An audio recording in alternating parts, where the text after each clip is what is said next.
Salutare și bine v-am regăsit! Știm, ne-am axat mai mult pe videoclipurile cu antrenamentele Motrec din parc, dar promit că revenim și cu această serie.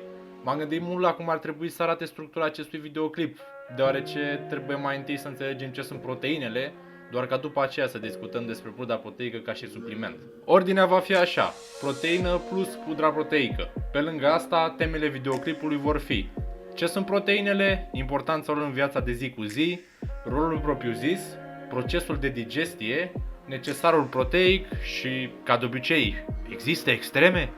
Înainte de a începe cu adevărat, aș dori să atenționez că videoclipul acesta omite unele lucruri care au un limbaj mai facultativ și voi omite și integrarea anumitor studii de specialitate cum v-am obișnuit. Este pentru publicul larg și ne ajută să înțelegem câtuși de puțin ce se află în elementele noastre. Poate va urma și un videoclip mai complex pentru cei care doresc performanțe în sală sau în alt sport.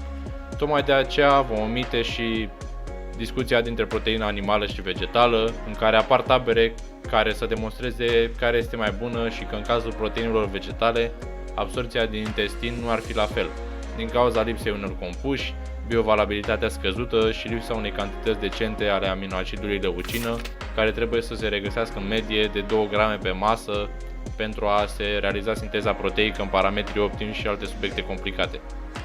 Important pentru noi este să avem o nutriție cât de cât echilibrată din ambele părți și să nu ne chinuim cu astfel de aspecte dacă avem o viață obișnuită în ceea ce privește sportul și alte activități ale zilei. Proteinele sunt substanțe organice, care sunt alcătuite din lanțuri de aminoacizi. Vom afla pe parcurs că noi de aminoacizi din proteine avem nevoie. Ele sunt prezente în celulele tuturor organismelor vii, pe scurt, fără proteine nu ar putea exista viață. Luând asta în seamă, vă imaginați că rolul lor în alimentație nu mai trebuie contestat.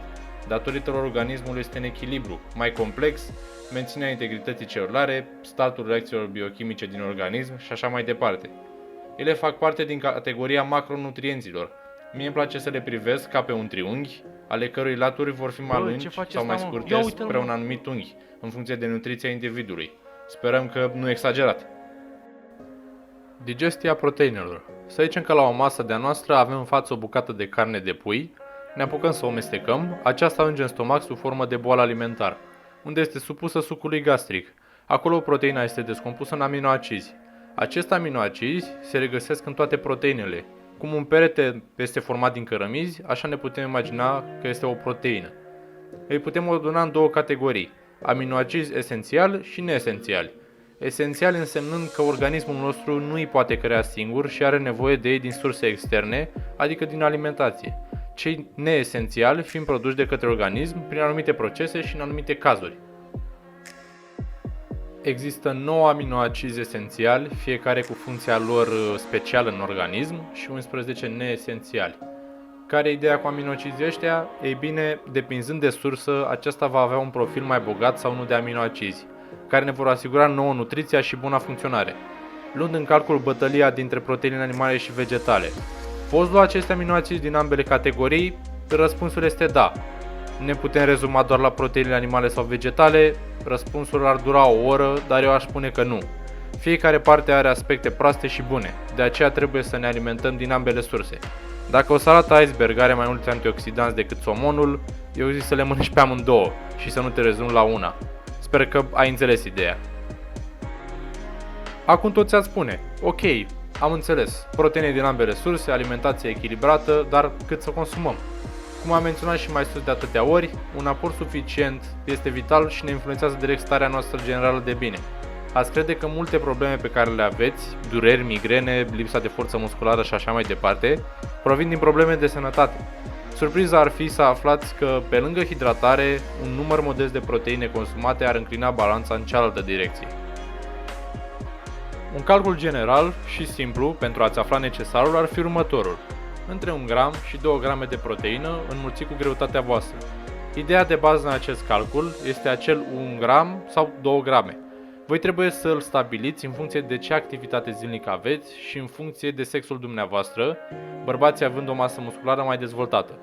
Vă dau exemplul meu. Cu 5-6 antrenamente pe săptămână, 82 de kg și o înălțime de 1,82, este clar că voi alege 2 grame de proteină, înmulțit cu 82 de kg, ar veni 164 de grame necesar.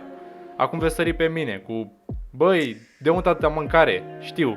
Aici voiam să ajung. În primul rând, acel necesar îl puteți atinge din toate mesele, nu doar din carne, ouă și așa mai departe, și din toate alimentele de la acea masă, iar al doilea aspect și cel mai important, dacă nu faceți atâtea antrenamente, necesarul va scădea foarte drastic, mai ales dacă aveți și o greutate mai scăzută.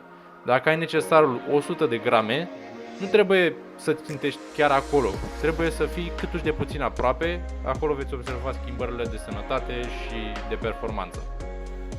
După toată teoria, oare există extreme? Dacă iau prea mult. Ca în orice consum, orice poate avea o extremă, până și în consumul de proteină sau de pudră proteică. Când vorbim de asta, ne referim la o cantitate mare de proteine din toate sursele, ingerată pe zi pentru mai mult timp. Nu trebuie să vă fie teamă, proteina luată din alimentație sau din pudra proteică nu o să fie o problemă. Nu cred că o să vă depășiți necesarul și chiar dacă o veți face pentru o zi, nu se va întâmpla nimic. Extremele apar de obicei la sportivii de performanță, unde se depășește cu mult necesarul de 2 grame pe kilogram, până la punctul unde apar iritații ale rinichilor din cauza procesului de filtrare sau chiar și sângerări la urinare. Nu pudra sau alt supliment o va face, ci excesul prelungit, ceea ce din nou foarte greu de atins, nu ai cum să ajungi acolo decât intenționat. Iată că am ajuns și la final. Acum că am înțeles proteina cât de cât. Este bun suplimentul sub formă de pudră? Răspunsul este da. Părerea mea este că poate fi pus ușor în categoria de aliment. O recomand peste orice altceva, cum ar fi BCAA sau EAA. Trebuie să o consumi neapărat pentru că doar așa îți vor crește mușchii? Nu. Îți poți atinge necesarul și din alimentație. O recomand doar atunci când simți că nu ai mai dori o masă sau nu mai reușești să-ți atingi numărul de mese pe care ți l-ai propus. De aceea se numește supliment, adică vine pe lângă alimentație și nu o înlocuiește. Nu mai ascultați de mituri, nu conține hormoni sau alte suplimente. Este pur și simplu un praf prelucrat într-o fabrică și te ajută să iei o doză de proteine mai repede. Ce pudră să alegi? Vom vedea pe piață o varietate de exemple. Între cutiile pe care scrie whey și cazeină, cea mai bună variantă ar fi să alegeți whey, deoarece va avea un profil de aminoacizi mai bogat și un procentaj mai mare de leucină. În ceea ce privește whey isolate sau izolatul proteic, aceasta este forma cea mai pură a proteinei și v-aș sugera să o luați conținând mai puțină lactoză. Asta mai ales dacă aveți probleme cu ea. Cea mai bună sursă de proteină pe care să o luați sub formă de pudră este extractul din zer, demonstrându-se că are cea mai bună rată de absorție, urmată de către albușul de ou. Dacă aveți bani, cazeina este o bună alegere înainte de somn, având o absorție lentă, fiind și ea eficientă la rândul ei. Cât despre cele de origine vegetală, v-aș sugera să le consumați dacă sunteți vegani. Cum am spus și mai sus, proteina din plante nu are același randament de absorție. Când să o consumi, există mitul acela cum că ar trebui să consumi orice supliment pe care îl ai imediat după antrenament, că atunci cere corpul și are denumirea de fereastră anabolică. Acesta s-a dovedit ineficientă și că ar da roade doar dacă ați fost într-o perioadă de fasting înainte de antrenament. După mine, o puteți lua la următoarea masă sau cel puțin după o oră după antrenament, sau chiar să împărțiți cantitatea în două și să aveți una dimineața și una după amiaza. Acesta a fost și videoclipul despre proteină. Așteptăm sfaturi pentru videoclipuri pe Instagram. Pace!